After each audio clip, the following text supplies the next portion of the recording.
Get a little bit crazy. Let's get a little bit crazy. Let's get a little bit crazy. Let's get a little bit crazy. Yeah. Let's get a little bit crazy.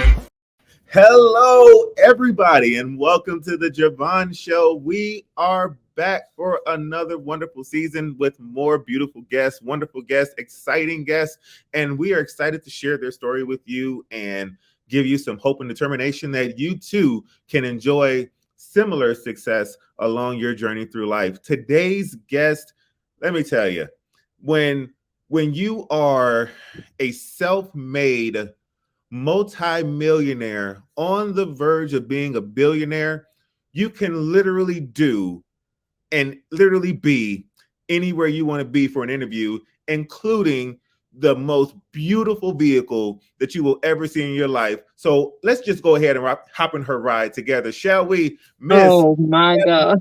Oh, Ebony. Oh, how wonderful that car looks. How are you today? God. I'm saying like I'm embarrassed already. Do not be embarrassed whatsoever. We are striving to attain your level. I want you to know that I want to get to the point to where I can start doing interviews, like conducting interviews from either my bed or my car. That's my goal in life. Not the bed. Oh, yes, the bed.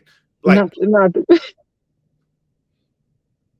That's my goals. Those are my goals. But I think that everybody who has heard the name Ebony Oh connects it with style, with excellence, with prosperity. How do you want people to connect your name when they hear it?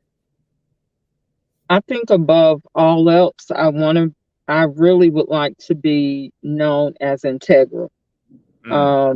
Having so many different things going on and having so many different entities to Ebony O and what I'm attempting to bring to the table. A lot of things can go overlooked. A lot of things can go mishandled when you don't have the proper team in place, staffing, whatever have you. And so as I'm building just this event alone that is coming up that I'm sure you'll talk about later, I would say that I'm noticing little things. I'm being very intentional about paying attention to the loopholes and where I need to fine tune things so that the ball doesn't go drop in certain areas, whether it's pertaining to business or communication or whatever have you. Outside of all the other stuff that looks glamorous to the world, I think at this point in my life, I'm really, really focused on how to make sure that anytime somebody says my name, they also, right after that, speak of integrity, and that she's honest and that she's loyal. So hopefully I'm standing or I'm headed in the right direction. I believe that you are. It has been such a pleasure getting all of this together and setting everything up. And you never know. There's when you're dealing with someone with high status, and we're just not going to even front about it. You are high status. There's a lot of things that can come up, and you don't have to do things like the Je Vaughn Show. But the fact that you would come on and bless me and bless our audience is integral.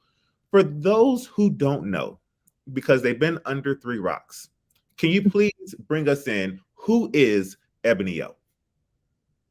Ebony O is, I'm a mother. And I say that first because that is priority for me outside of everything else. I am a wife of 18 years. This year, June, will be 19 years that I've been married to my husband. And I am a business mogul, I guess you could say. I am all things fun. I like to have a lot of fun. I'm very athletic. I am, I don't know, Ebony O. When I usually have to describe myself, I give myself the name Pippi Longstocking.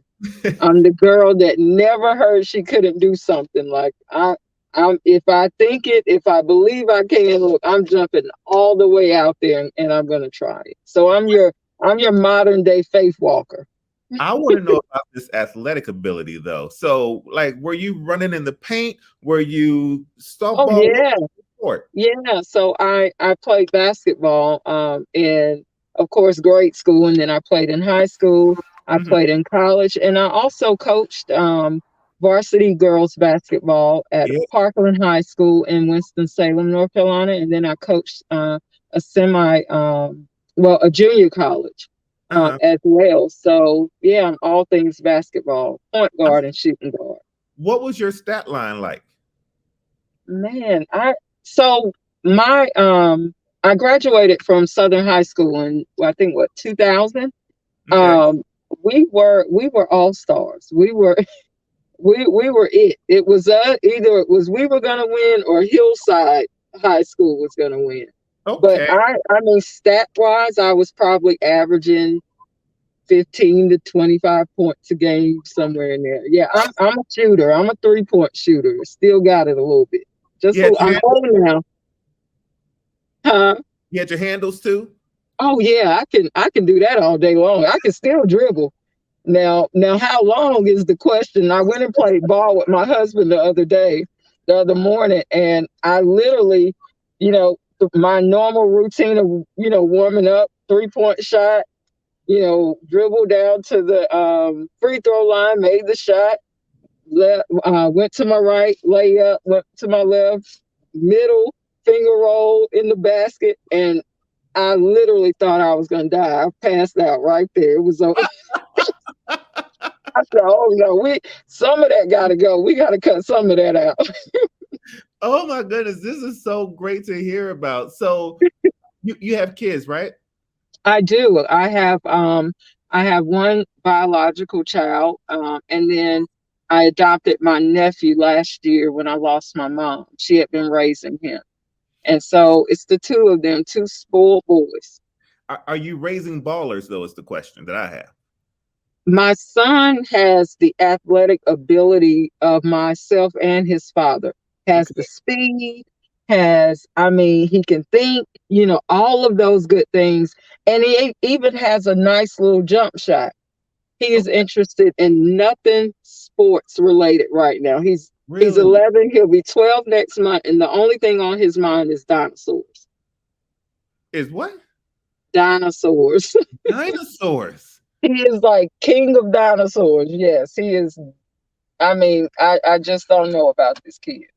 Wow. That is inspired. So if he was to get out of the dinosaur phase at some point, would you want him to go more towards athletics or towards business? Business. Towards the I'm business. grooming him more for business. Um, he he's right now he's the heir to the C. Alexander Learning Academy that Mhm. my husband and I started in 2019, and so that is his school in Clayton County. That is licensed for 317 students. One. And when we first started that journey, we pulled him out of public school, and he remained out of public school until this year. Um, in order to learn the business. He knows it. He knows when he walks into the building, he goes classroom to classroom speaking to the teachers. He understands the process. So I'm praying that business will be his portion. Mhm. But he is his mother's child. And so I'm very mischievous and rebellious when I want to be, and I've always been that way. And so he's probably going to be the child that has access to everything and just does what he wants to do. So we don't know.